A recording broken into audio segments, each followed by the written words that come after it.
உங்களுடைய ஒரு பெற்றோராக ஒரு பயணம் ஒன்று இருந்திருக்கும். அந்த பயணத்தில் நீங்கள் வந்து இந்த விஷயம் எனக்கு வந்து மாற்றத்தை வேணும்னு நினைக்கிறேன், சமூக ரீதியாக மாற்றத்தை வேணும்னு நினைக்கிறேன் அப்படின்னா என்ன சொல்லுவீங்க? என் பேர் கலைச்செல்வி. என் பையன் பேர் வந்து பையனுக்கு எத்தனை வயசு ஆகுது? 13 வயசாகுது. 13 வயசு. ஓகே. நீங்கள் எப்போ தம்பிக்கு இப்படி ஒரு விஷயம் இருக்குங்கிறது எப்போ கண்டுபிடிச்சிங்க? ஒரு 1.5-2 வயசு இருக்கிறப்போ தெரிஞ்சது சார் இவனுக்கு ஆட்டிசம் இருக்குன்னு. வீட்லேயும் ஃபேமிலியில் ரொம்ப பிரச்சனை எனக்கு. என் ஹஸ்பண்டோட எனக்கும் அவருக்கும் அண்டர்ஸ்டாண்டிங் கிடையாது. இப்போ நீங்கள் தனியாக வளர்க்குறீங்களா பையனை? ஆமாம். இப்போ நான் ஹஸ்பண்ட் வந்து இருக்காரு சார், கும்பகோணத்தில் இருக்காங்க. நான் வந்து பேசுறது இல்லை. எப்பயாவது வருவாங்க, பார்ப்பாங்க, பிள்ளைங்க பார்ப்பாங்க, போயிடுவாங்க, அவ்வளோதான். சப்போர்ட் பண்ணுறேன், ஆனால் சொல்கிறது என்னன்னா உனக்கு தான் நான் ஃபுல் சப்போர்ட்டு அப்படின்னு சொல்லுவாங்க. இப்போ வந்து 10 வருஷமாகவும் திருப்பூரில் டைலருக்கு போயிட்டு இருந்தேன். 5 வருஷமாகவும் ஒரு வீட்டில் ஒரு வருஷத்துக்கு ஒரு வீடு கூட இந்த மாதிரி பசங்களுக்கு தரமாட்டேங்கிறாங்க. ஆட்டிசம் சைல்டா, அவன் அடம் பண்ணுவான், எதையாவது உடச்சிருவான், அப்படி தான் சொல்கிறாங்க. இவங்க எல்லாருமே சொல்கிறாங்க, யார் என்ன சொன்னால் எனக்கு என்ன, என் பிள்ளைய நான் பார்த்துப்பேன், வளர்த்துப்பேன். அப்படி வளர்க்குறதுக்கு ஒரு வீடு வேணும் சார். வீடு இல்லாமல் எப்படி சார் இந்த பிள்ளைங்களை வளர்க்குறது? வீடு தர மாட்டேங்கிறாங்க சார். மெயின் காரணமே வீடு தர மாட்டேங்கிறாங்க. ஆட்டிசம் சைல்டுனா வீடு தர மாட்டேங்கிறாங்க. அவங்க சொன்ன பிரச்சனை தான் சார் பெரிய பிரச்சனை. ஓகே. உங்கள் பொண்ணுக்கு எத்தனை வயசு? 12 வயசுங்க சார். 12. ஓகே. எப்போ நீங்கள் கண்டுபிடிச்சிங்க உங்களுக்கு இப்படி ஒரு சவால் இருக்குன்னு? சார் 2 வயசில் தான் சார் ஒரு காமலில் கூடியிருந்தோம்.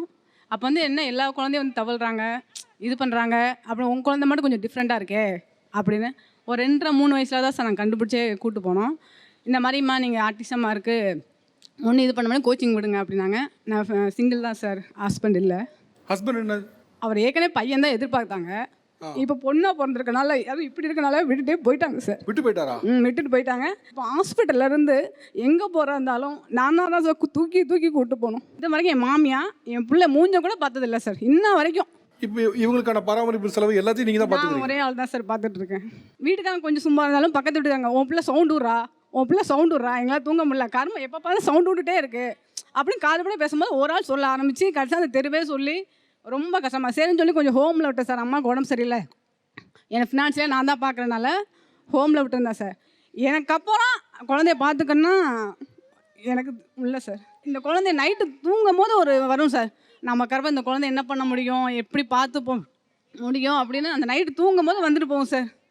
ஆக்சுவலாக கவர்மெண்ட் சைட்லேருந்து நிறைய சில நேரங்களில் பார்த்தோன்னா வெவ்வேறு தரப்பட்ட மக்களுக்கு நிறைய விதமான ஸ்கீம்ஸ் இருக்குது, மாற்றுத்திறனாளிகள் நிறைய ஸ்கீம்ஸ் இருக்குது, இது மாதிரி இருக்குது. அதுபோல் ஆர்டிசம் இருக்க குழந்தைகள் இல்லை இது மாதிரி சிக்கலில் இருக்கக்கூடிய குழந்தைங்களுக்கு வீடு ஒரு பெரிய பிரச்சனையாக இருக்குங்கப்போ அது எளிதாக அணுக முடியுது மாதிரியோ இல்லை அவர்களுக்கு ஒரு கம்யூனிட்டி மாதிரி வச்சு அதை ஈஸியாக எல்லாம் அக்சஸ் பண்ணுற மாதிரி இல்லை ஒரு வீட்டுக்கான மானியம் கொடுக்குற மாதிரி ஏதோ ஒரு திட்டம் வந்துச்சுன்னா அது வந்து நிறைய பேருக்கு பயனாக இருக்கும். ஏன்னா இன்னொருத்தட்ட போய் கேட்டு அவங்க கொடுத்தாதான் உண்டு இல்லைன்னா கிடையாதுங்க மாதிரி நிலைமை இருக்கப்போ நிறைய நேரங்கள் அவங்களுக்கு வந்து அவமானம் தான் ஃபேஸ் பண்ணப்படுது.